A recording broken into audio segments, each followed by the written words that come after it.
नाम मंत्र है वो बड़ा सरल लगता है। बोले ये तो छोटा सा नाम है।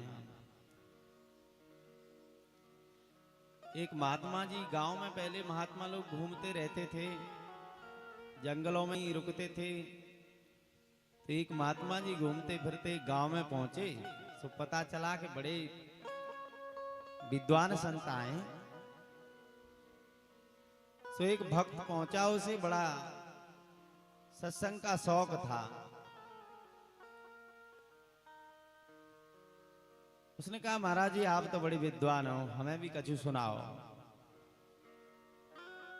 महात्मा जी बोले कि अच्छा भैया तुम सुनना चाहते हो तो बैठो।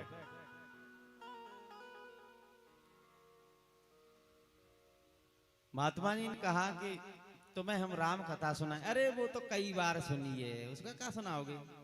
घर घर रामचरितमानस पढ़ते हैं, तुम हमें पूछ लो कहीं से। तो महात्मा जी बोले कि अच्छा भैया चलो ठीक है, कोई नहीं, तुम्हें राम कथा नहीं, तुम्हें हम शिव की कथा सुनाएंगे। अरे वो भी हमने सुनी है, कोई ऊंची बात बताओ। ऊंची, ये तो सब नीची बात है।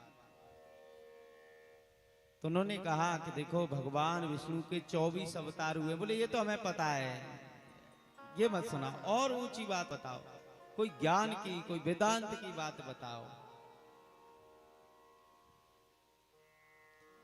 महात्मा जी बोले कि चेला तो भाई बड़ा ही है, ये चेला कहाँ, ये तो गुरु है हमारा, इसने सारी बात पढ़ रखी है पहले से ही।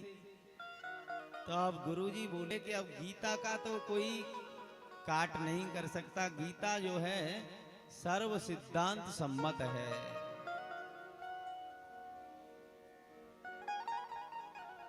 क्योंकि गीता का जो ज्ञान है वो गुरु ग्रंथ साहिब में भी है, कुरान में भी है, पुराणों में भी है, वेदों में भी है। गीता का तो ज्ञान ऐसा है कि देखो ये भागवत की जो परंपरा है ये कहां से आई?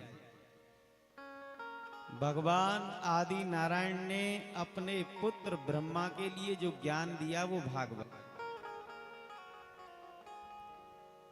तो बोले कि कैसे ज्ञान दिया? तो पहले ही श्लोक में बताया है कि साइड में लगा ले भैया, थोड़ी देर साइड से ले ले। ये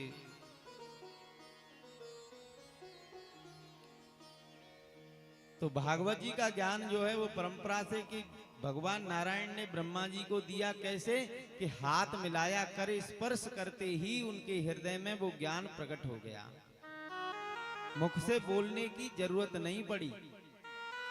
और ब्रह्मा जी ने वही ज्ञान अपने पुत्र नारद को दे दिया, नारद ने वही ज्ञान व्यास जी को दे दिया, व्यास जी ने वही ज्ञान सुखदेव को दे दिया, सुखदेव जी ने वही ज्ञान परीक्षित को दे दिया, और आज वही ज्ञान। तो बोले ये तो कई जगह बदल करके आ गया, डायरेक्ट और इनडायरेक्ट। डायरेक्ट नहीं है, ये तो इनडायरेक्ट हो गया। अभी 10-20 लोग बैठे हों और एक शिक्षण विधि होती है, गतिविधि, उसमें एक बात हम किसी के कान में कहें और बोले कि अगले वाले को तुझे कान में ही बतानी है ये बात, तो 10-20 लोगों के पास से वो बात लौट करके आवेगी, तो जो पहले बताई थी वो बात नहीं मिलेगी, अंतर जरूर पड़ जाएगा। लेकिन गीता ऐसी है कि वो भगवान का जो प्यार था अपने भक्त के लिए, गीता हृदयम में पार्थ, हे पार्थ ये गीता तो मेरा हृदय है। तो हृदय में जो प्रेम था वही उछल करके देखा कि मेरा भक्त, मेरा सेवक ये संबंधियों को देख करके, इस युद्ध स्थल को देख करके दुखी हो गया है। तो उस दुख को मिटाने के लिए गीता का पहला अध्याय है विषाद योग। जितने भी अध्याय हैं उनमें योग जुड़ा हुआ है, योग परमात्मा का नाम है। तो बोले कि अगर तुम्हें दुख है, विषाद है, तो किसी और के सामने जाकर के मत रो, हैं? भगवान के जा, माता के पास आकर के तुम रो तो वो उसको सुनेंगी। तो अर्जुन ने अपना सारा दुख बता दिया। तो भगवान उस समय मुस्कुराते हुए कहते हैं ना, कुतत्वा कसमलमदमदम, जो श्लोक दूसरे अध्याय में दिया उसमें भगवान मुस्कुराते हुए, बोलो वो रो रहा है और भगवान मुस्कुरा रहे हैं, ये कहाँ की बात है? वो इसीलिए कि भगवान का जो प्यार था वो वाणी से होकर के और अर्जुन के लिए निकल आया, बीच में कोई बाधा नहीं है, कोई अंतर नहीं पड़ा।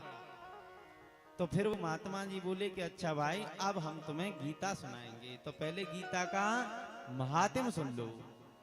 सर्वो पृष्ठो गावो दुग्धा गोपाल नंदन, पार्थो वत्स सुधीर भोक्ता, दुग्धम गीतामृतम महत। बोले समस्त उपनिषदों का सार इस गीता में है। और भगवान गाय की तरह हैं और बछड़ा बनकर के अर्जुन ने उस दूध को यानी ज्ञान को धारण कर लिया। तो श्लोक जब उसने सुना तो बोला अब वाह गुरुजी, आनंद आ गया, वाह। तो गुरुजी बोले अब तो समझ में आ गई होगी बार में तो जाके। फिर बोले कि अच्छा आप बताओ भैया तुमने क्या समझा?